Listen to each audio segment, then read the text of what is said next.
Brightness पे focus कीजिए। Light चालू करो क्या? ठीक है, ये वो बराबर है, आपके सामने ओपन कर दो।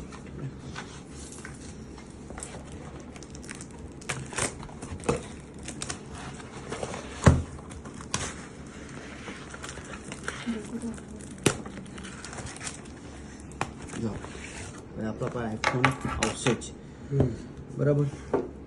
હવે જો આઈફોન ને એમાં તો અહીંયા હોય જ।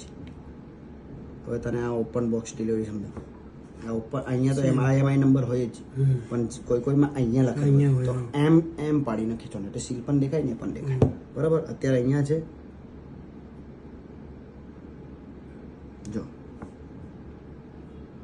આ પેલું પાડ્યું આઈફોન 15 અહીંયા મેચ કરવાનું, એ લો આઈફોન 15 બ્લેક 256 GB તો જ પાસ। અગર એના બદલે પિંક या કંઈ હોય ને બીજું તો ના પાસ।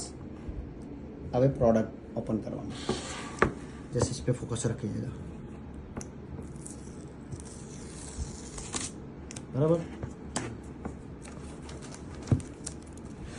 આ દેખાવું જોઈએ કે ફાટતું છે, નહીં તો શું છે એ લોકોને એમ લાગે તું સેટિંગ કર્યો છે।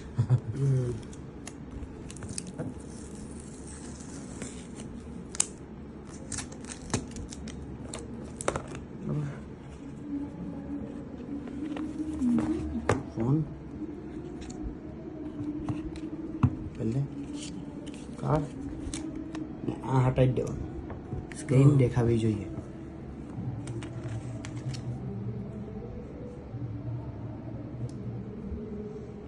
ફોન ચાલુ, બરાબર।